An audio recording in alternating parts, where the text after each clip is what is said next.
You are listening to The Wowdown.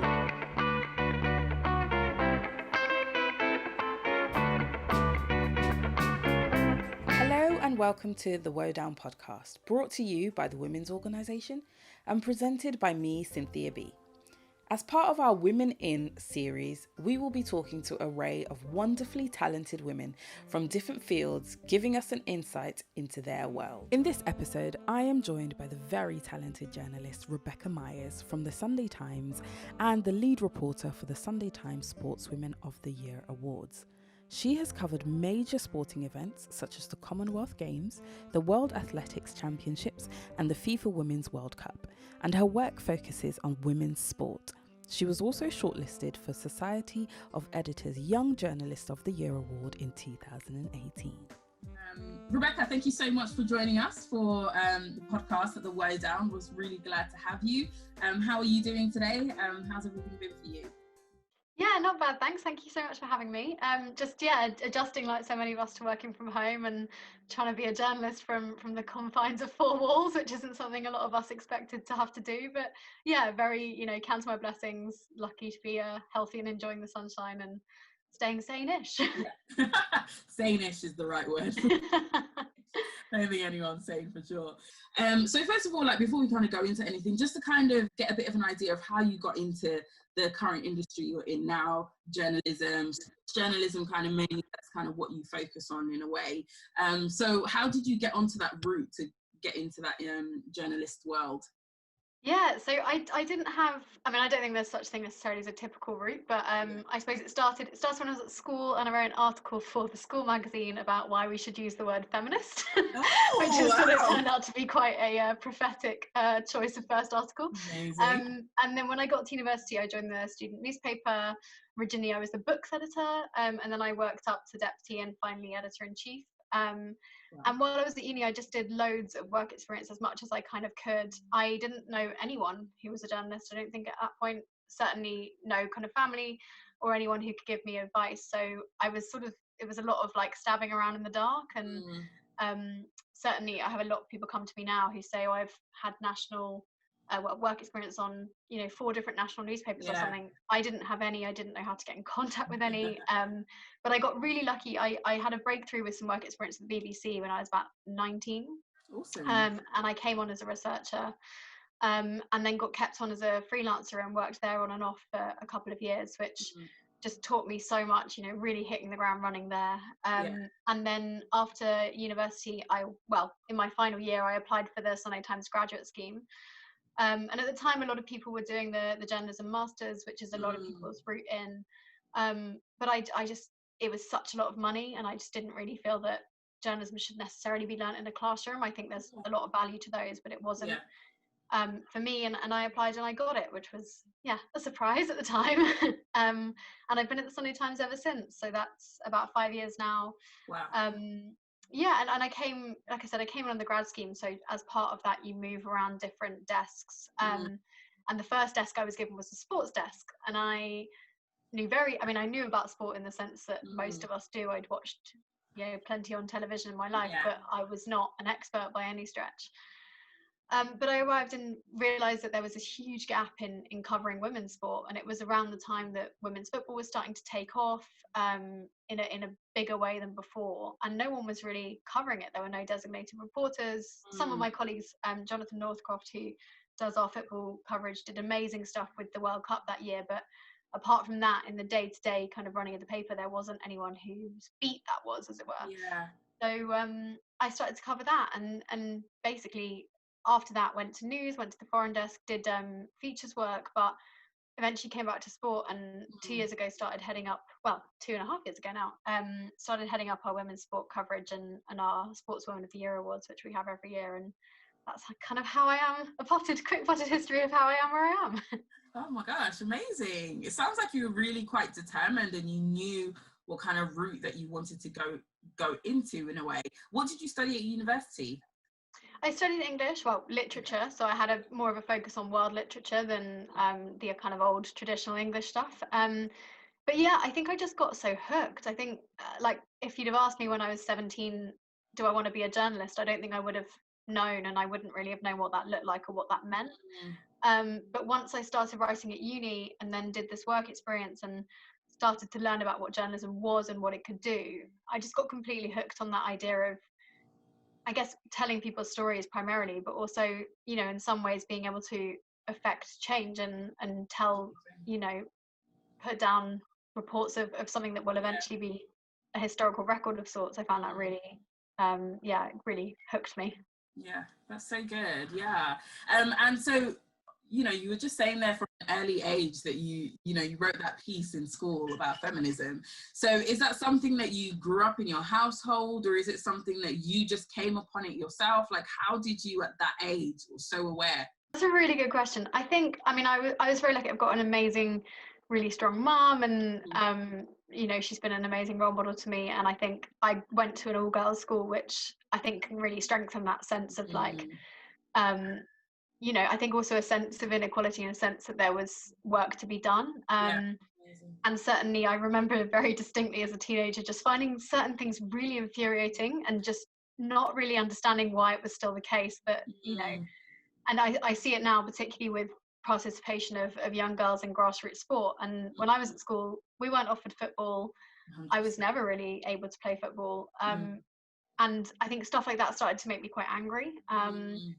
So I think it developed quite organically from there. And then by the time I was sort of 16, 17, you know, we were reading stuff in our classes, and I was becoming much more aware of like a broader movement. And then when I got to university, read kind of some more feminist texts, and really cemented it in case you can't tell. But yeah, I think it started with a place of just feeling that there was an unjust, you know, inequality out there that I hadn't really been aware of before that point. And so on your journey towards, you know, becoming a journalist, and specifically in sport as well, were there any challenges that you faced when you were like kind of getting into that industry, stabbing in the dark kind of thing, finding contacts and stuff like that? Like, what were the difficulties that you faced? Yeah, definitely. I mean, I think I would say, looking back, I really wasn't prepared for how male dominated the industry still is. I think that's true of journalism as a whole. It's particularly true of news, but it's ultimately particularly true of sport. There are very few female sports journalists proportionately still. It's getting so much better the past couple of years particularly, but I was the only female journalist on our sports desk at the time I joined. And I think I really wasn't prepared for that. I really wasn't, you know, ready for how that would make me feel. Particularly in the early days, especially when I first joined the paper. And I'm aware I do have a bit of a baby face. I've always looked quite young for my age. But when I was first at the paper, I would go to events and people would sort of think I was like an intern, or maybe like a bit lost, or like, and I was very much, and it wasn't always a comment, sometimes it was, but sometimes it was just a sense that like, oh, you're the journalist they've sent. And I found that quite difficult. And I remember speaking to a male journalist who was the same age as me, in fact, I think a year younger, who joined a similar scheme in another paper, and saying, oh, do you get this all the time? It's so annoying, right? And he was like, no, I don't get that. And I felt like it was quite a gendered thing. And I mean, my first football match I ever went to cover, I got asked if I was my colleague's daughter, which was, and it's harmless in its own way, in that it comes from a, you know, harmless enough place, I think, but I found that quite difficult, and I think I let it build up quite a lot. And actually I was very lucky. The paper gave me a mentor when I joined, a senior female journalist to mentor me.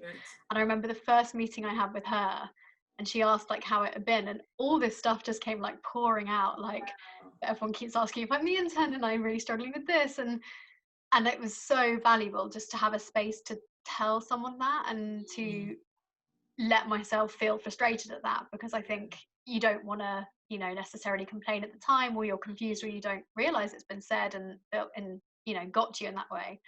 So I think that was definitely something. I think also just I've said in the past that sometimes, not so much this at the moment right now, because I think there is a wider understanding of how important women's sport is, but certainly when I was first covering it, and still today, sometimes it can feel a bit like trying to kind of pitch your stories or get your stories decent coverage and decent space is a bit like sort of paying in rupees in New York or something. Like it's like trying to pay in a different currency when you're up against the Premier League and major rugby and cricket for men's sport.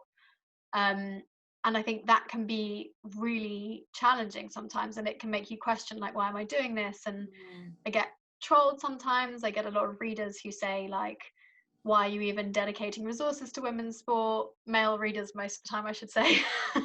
Not surprising, but and sometimes, you know, I log on to see my articles at the weekend, and it's just a bunch of men saying, why are we even covering this? And that can really grind you down if you let it. So I think those were all totally unexpected things that I didn't see coming. In a way, nothing can prepare you for them. You have to react as they come to you. But I suppose it might have been helpful to know that I might have been sometimes the only woman in the room, I guess. Yeah. Gosh, that must have been really difficult. And I can imagine, like, obviously you're putting your heart and soul into something that you're passionate about and you believe in. And there's a lot of people who, you know, do believe in women football and women's sports. But then there's a majority of people that are always wanting to pull it down and against it. And so, you know, it must be a real kind of like hard slog for you, definitely, in that industry. And so obviously you had a mentor, which I'm sure was really beneficial for you. Was there any mentorships around before you kind of went into the Times? Yeah, I mean, like I said, I think I've been really, really lucky with sort of senior female journalists in general. One of the first kind of quote unquote breaks I got was from the journalist Yasmin Alabai-Brown, who's an amazing journalist. And I asked a question at a talk she gave, and at the end she was like, come up to me afterwards. I asked about kind of reporting on things and staying true to your values and all of this, and she said, come and speak to me in the end. And she gave me work as an assistant researcher for one of her articles. It's like just there on the spot, she was like, let's try it. And she took a huge chance on me, and that was a real privilege to work with her on that. Likewise at the BBC, my boss was a woman, which isn't that common in broadcasting always, and she was incredible. She championed me so much. She was the one who offered me like a freelance contract and further work. So everywhere I've gone, I've been really lucky to see a woman pretty much at the top, if not close to the top. I suppose what I haven't seen, and what I think is, you know, an issue within journalism, is women kind of in the middle, if that makes sense. So I think there's often a gap between young, kind of up and coming, hungry journalists and then very, very senior women. And there's often not that many women in the kind of roles in between, or senior reporter roles. So Beth Rigby, who's the Sky political editor, did a great interview last week about being a woman in her position, and saying, you know, her partner is a full-time dad, and that's the only reason she can do what she does. And I think there's still not a lot of clarity or transparency around how women make journalism work, because it's not an easy job. It's incredibly demanding. It involves kind of being able to drop everything at any minute, which is obviously not conducive to certainly family life and caring, which obviously a lot of women are involved in. So I think I haven't seen that historically in my career that much, and I still don't see it that much, but I hope that I see more of it, definitely. And I hope that, you know, some of us who are slightly further down the rungs at the moment can then one day go on to be that role model for someone else. Definitely. And do you think there's a reason why there isn't as many women specifically also in sports journalism and in that mid-range? Do you think that it's just lesser women kind of coming up the ladder in a way, so there isn't kind of like top, middle and bottom kind of thing? Yeah, so I think sports journalism has a number of kind of issues. I think just historically it's been so male. It's you can't be what you can't see, but it's also, would you want to go into that? And it can be quite cutthroat. It's not very it's not always very conducive to being a woman. Again, it suffers from the same problems in that a lot of live sport is at the weekends or involves a lot of international travel. I was away for 35 days in a row last summer for one tournament. I couldn't do that if I had kids without an understanding partner, for example.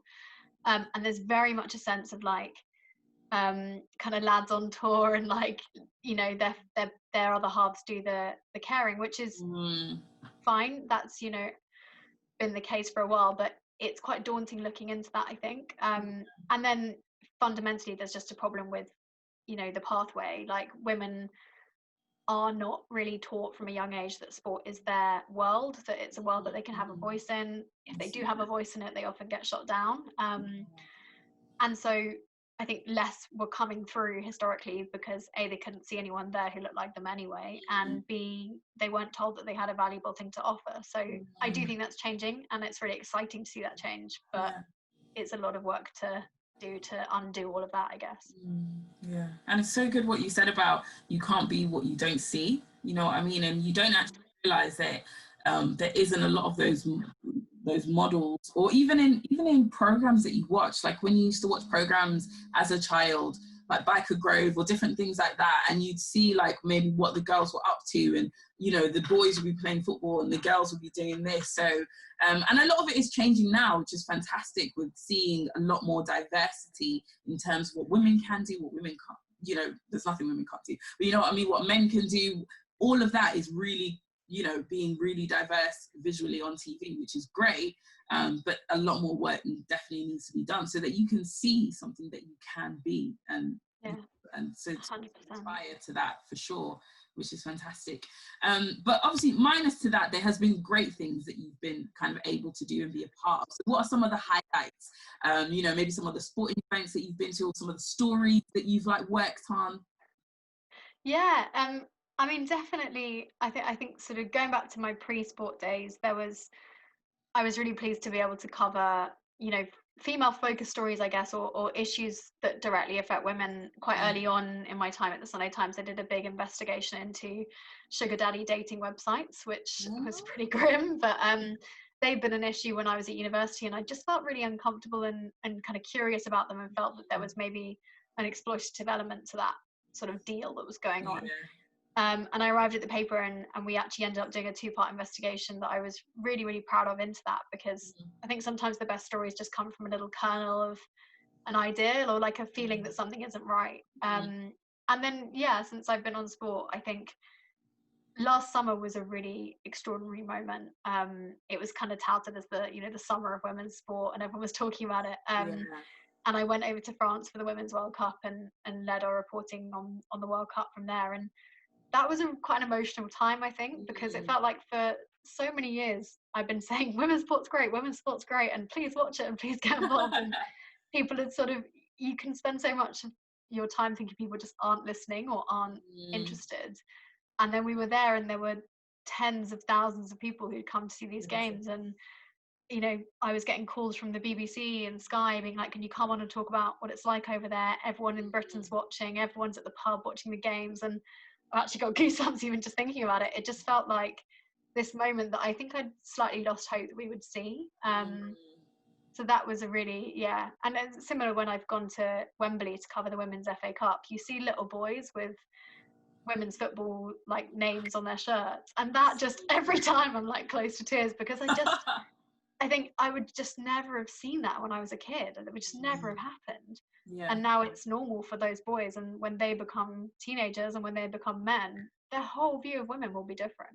So amazing.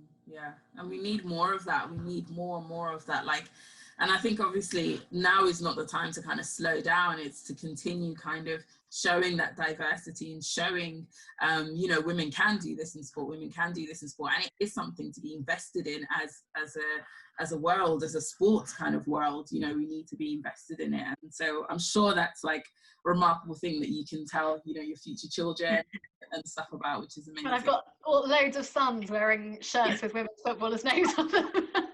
A tiny feminist. They won't want to work on any other but women's sports. And that's what we want.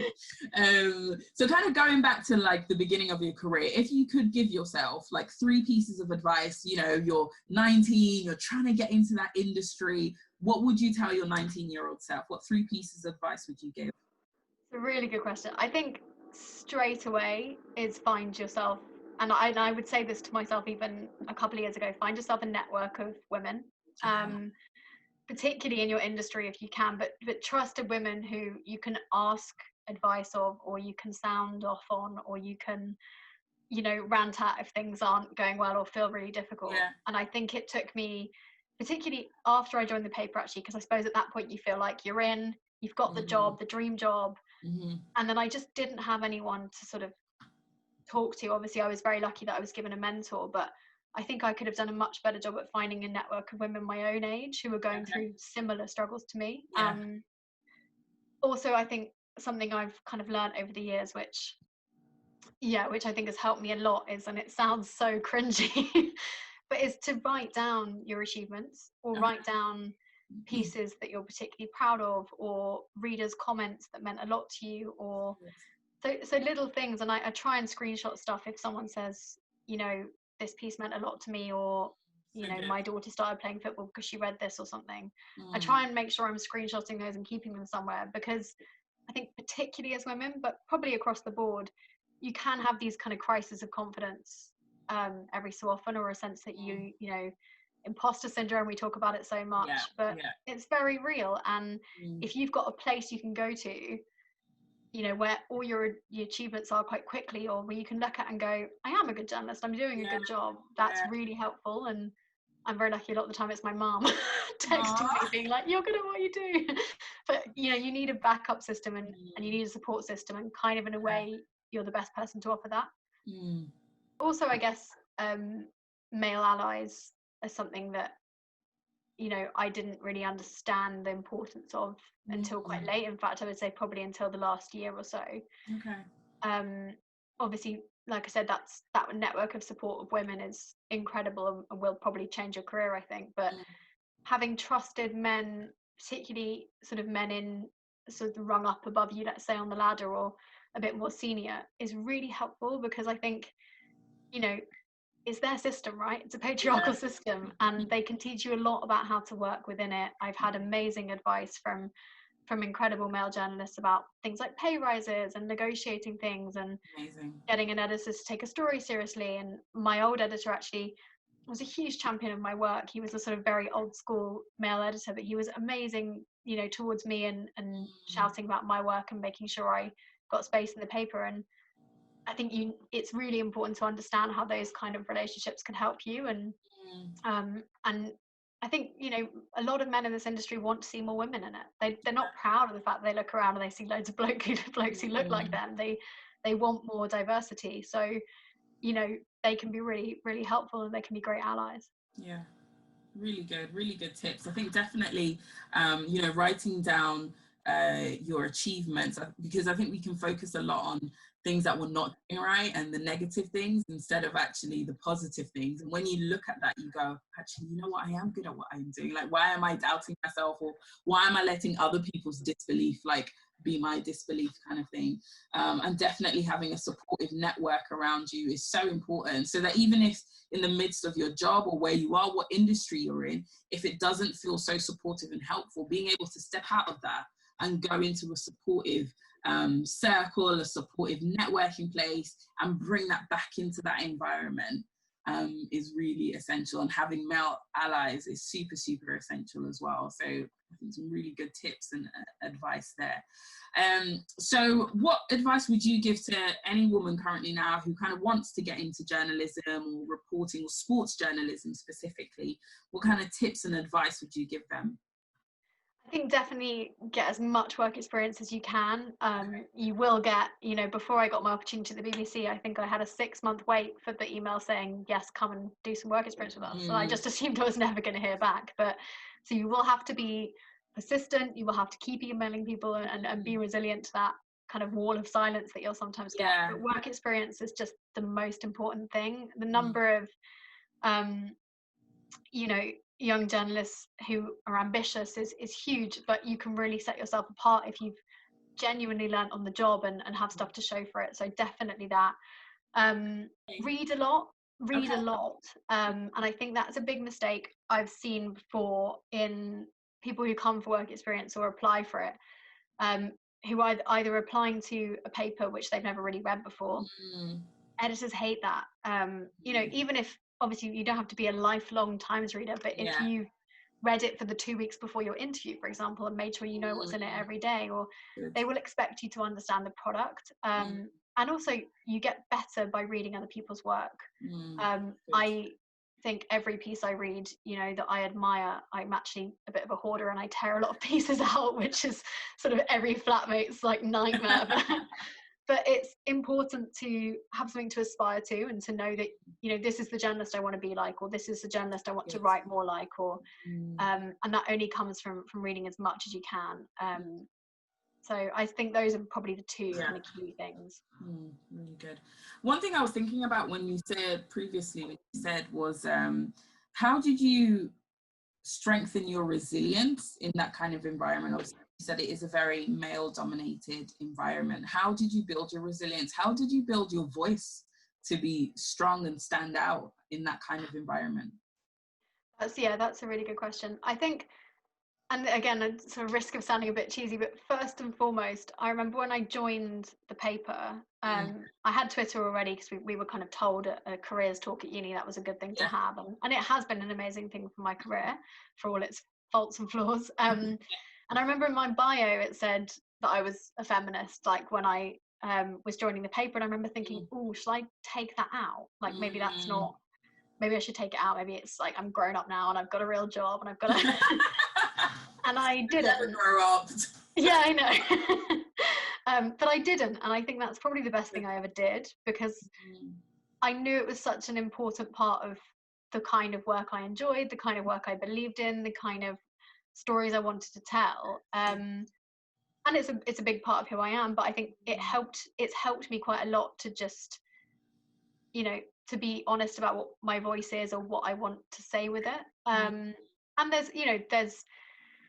there's margins on either side of that. I don't think you should have a niche very early on. That was a piece of advice I was given once, which I don't think is a good thing. I think you don't want to pigeonhole yourself. You don't want to be only writing about one thing from the word go from the age of like 18, because you want to learn as much as you possibly can. But certainly it's fine to say that these are the stories I believe in or I'm interested in, or this is something I feel I can write really insightfully about. That's really powerful thing to do. And then I guess it would come back to those two pieces of advice I said about a support network and a kind of confidence list. Like, a lot of the time it's classic, isn't it? But if you read the comments on your article, let's say 2 people have said, this is amazing, like I was really moved by this person's story or whatever it was, and one person said, why did you even write this? It's rubbish. That's the comment you'll remember. That's the comment you'll go away and spend the rest of the day thinking about. So you just have to do a bit of like intervention with yourself, I think, sometimes, and just be like, let's stop here. Yeah.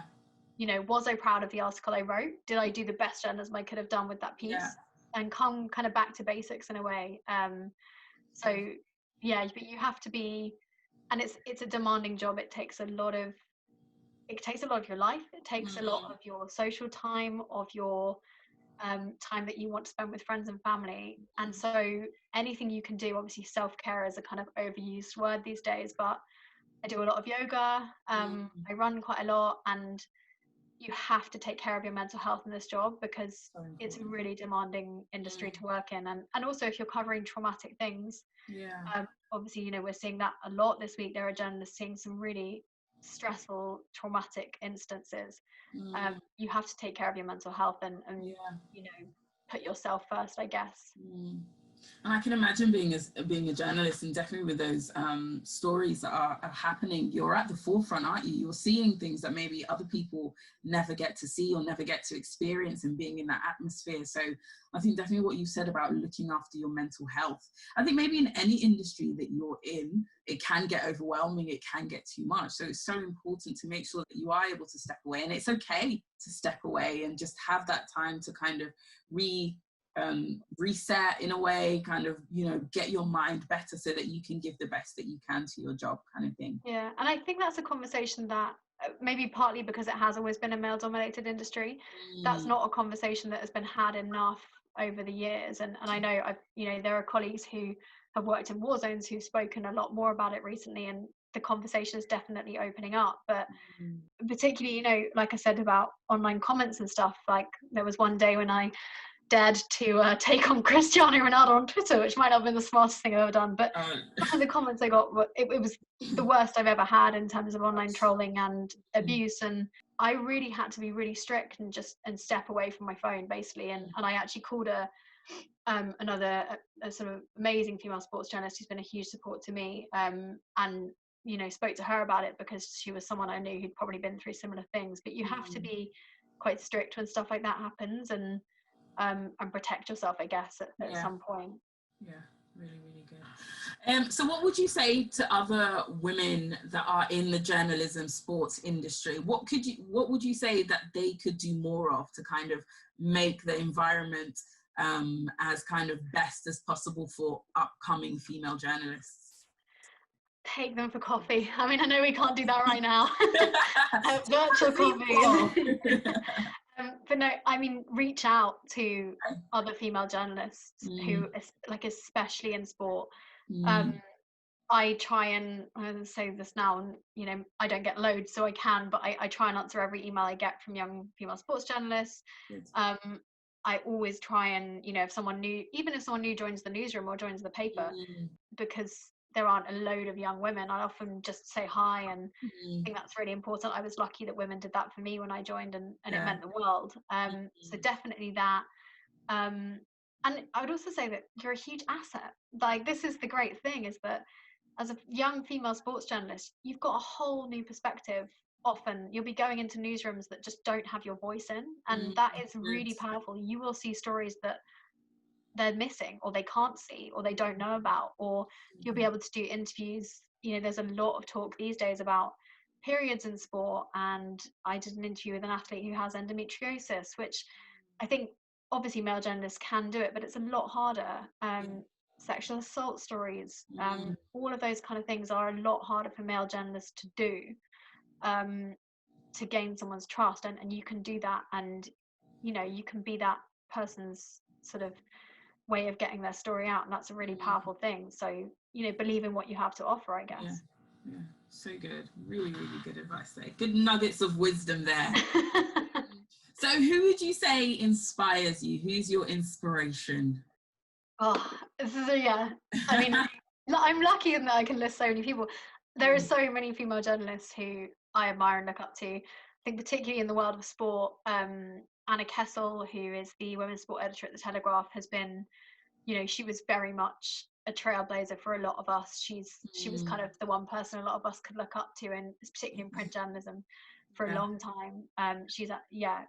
And to see what she kind of went through to get where she is really inspiring.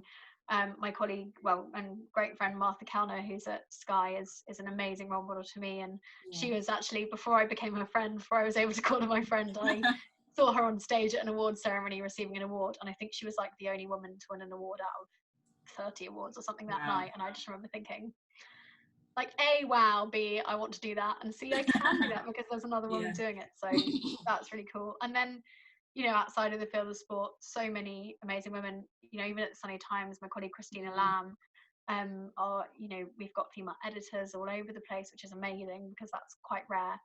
So I think just, there are so many women who've gone before me who have done these great things and come up against far bigger obstacles. That I'm sort of spoiled for choice. No, it's good. That's what we need, isn't it? We need more of those role models, more of those inspirations. And I think definitely with what you said about seeing her go and receive that award has kind of put that thing in your heart where you're like, you know what, I want to be able to do that. If she's done that, I can do that, and other women can do that as well, you know. And even if you don't, like, sometimes you don't realize it at the time that that's what you're thinking, like it's more of a subconscious process. But like when I was interviewed for the job, our amazing deputy editor, currently departing deputy editor, Sarah Baxter, was one of the people who interviewed me for the job. And I remember her asking, she was the magazine editor at the time, and I remember her asking, what's your like dream job, where do you want to be in, you know, 10 years time? And I just looked at her and I went, it's yours. I went, your job. Like, ultimately. And that was a real amazing privilege to be able to do, because in a lot of papers it would have just been men that you could have seen, and you wouldn't have necessarily been bold enough to say that. I hope she didn't mind. Well, you got the job, so so obviously got away with it. No, that's so good. That's amazing. Oh, Rebecca, thank you so much for like sharing your wisdom, sharing your experience. It's been really eye-opening, and I think you said a lot of good nuggets of wisdom there that I think for anyone who wants to kind of go into that industry, or any other industry really, can really take that away with them and just be like, okay, yeah, I can definitely do this kind of thing. So we super appreciate it. So where can we find you? I know you're on Twitter, Instagram. Where can we find you? Yeah, I'm on Twitter. I'm at Rebecca C. Myers. Don't forget the C, because I think Rebecca Myers is a marine biologist in America or something. So she might get loads of she things. Gets a lot of like, tags. I'm not a journalist. Yeah, I think she's probably quite confused. And then the Times website. So if you go on thetimes.co.uk/profile/Rebecca-Myers, all of my work is there. Awesome. Obviously subscriptions are more important to us than ever, so that I can keep doing the work I'm doing. So if you're a reader, thank you. Amazing. Oh, well, Rebecca, thank you so much again. Hope you have an awesome time, definitely during this hard time as well. And we really appreciate the time to do the podcast. Thank you for having me. Thank you. If you are a business looking for advice and guidance at this time, we can help you. If you get in contact at enterprisehub@wo.org.uk, we can set you up with a one-to-one business advice meeting over the telephone or video. Also, we can book you onto our online webinar sessions for business planning, social media, tax and much, much more. We are here to support you.